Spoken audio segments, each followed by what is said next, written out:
Dans la dernière vidéo, j'ai dit que le système était de la merde. Puis à la base, j'ai pas peur de le dire, ça m'a amené à moi avoir une santé de marde. Oui, à 30 ans, je pesais 250 livres. Puis, faut comprendre, je suis quelqu'un d'assez grand, ok? Je suis 6 pieds 1, et j'ai toujours fait du sport, toujours été actif, à tout le monde. Donc, je joue au hockey, je joue au golf, je joue à la balle, j'étais quelqu'un qui était actif, ok? Mais, force est d'admettre que ma routine, moi dans la vingtaine, à 25 ans, j'avais déjà mon entreprise, ma première entreprise, j'avais ma maison de construit que j'avais auto-construit, mes enfants étaient faits, donc j'avais priorisé la famille, j'avais priorisé mon entreprise, j'avais priorisé puis entre-temps, j'avais mes sports, je continuais à jouer au hockey 2 fois par semaine.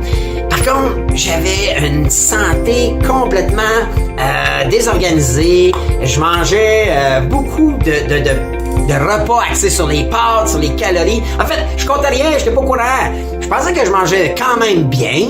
Oui, j'avais mes petites traites ici et là, mais écoute, un bol de chips ici et là le soir, un petit verre de vin. C'était une routine qui était hyper calorique, axée sur les sucres, sur ce que j'aimais. J'aimais dire que moi, j'aime ça manger, moi, ce que j'aime dans la vie, OK? Puis je me sentais très, très fier et confiant de dire, moi, je mange ce que j'aime dans la vie. Puis tout ça a fait qu'à 30 ans, j'étais complètement out of shape.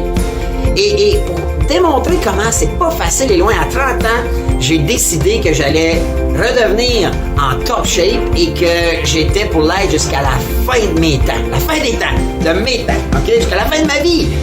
Et ça m'a pris 2 ans. 2 ans avant de pouvoir dire que le 10 ans que j'avais accumulé entre 20 et 30, OK? Supposons le surplus de poids que j'avais accumulé, la masse musculaire que j'avais perdue, la mise en forme que je n'avais plus, ça m'a pris quand même 2 ans à me remettre à un niveau que je peux considérer top shape.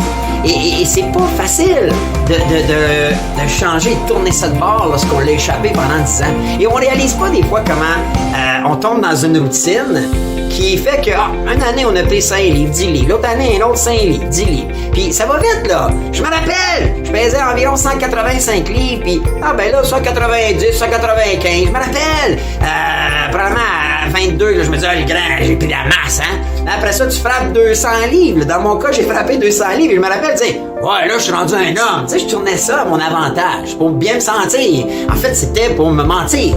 Et au fil des années, un 210 livres, à un moment donné, un 220, à un moment donné, change de 16, hein. Là, j'étais rendu dans l'extra large. Puis là, maintenant, 230, 235. Puis là, tu te laisses aller. Puis là, c'est la routine occupée. Je travaillais fort. J'étais pas paresseux. Je travaillais beaucoup d'heures dans mes entreprises.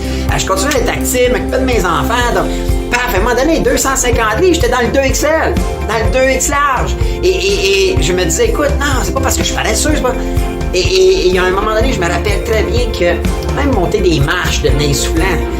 Je me rappelle que j'étais passé d'un joueur de hockey, même avec mes chums, là. J'étais passé d'un joueur qui était quand même grand et lancé à « Hey, le gros! Un gros shot, le gros! Puis let's go, le gros! T'as pas dans ce là, t'avais un bon shot! » L'enfant s'appuie à la glace. Puis je me rappelle que dans les premiers matchs de ma saison, quand on commençait la saison en septembre, quasiment vomir mon corps après les games tellement que j'étais plus en forme et que ma machine était difficile à tirer, à traîner.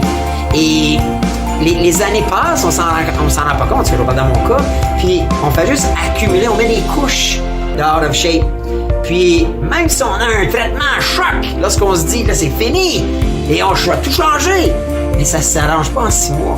Et je sais qu'il y en a qui ont réussi. Tu sais, vous écoutez les séries comme Biggest Loser, puis vous écoutez souvent les gens là, qui ont fait des régimes là, extrêmement intenses, puis ont perdu beaucoup de poids rapidement. Mais souvent, si on n'en fait pas un objectif de vie, malheureusement, ils vont le reprendre à un moment donné. Et moi, je me rappelle m'être mis comme objectif dans mon master plan, je vais m'assurer de rester en top shape le restant de mes jours.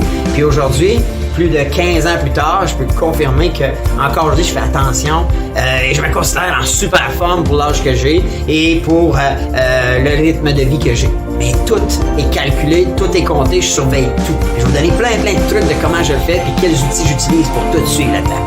Alright, je vous le dis, faites attention parce que ça s'accumule et c'est pas si facile de corriger. Pensez pas que, faire une diète, ça va être réglé. Non, ça va peut-être être réglé pour un temps, mais ça sera peut-être pas réglé perpétuellement. Et c'est ça qu'on veut lorsqu'on veut une santé de fer. Alright? Fait que, on continue dans la prochaine vidéo.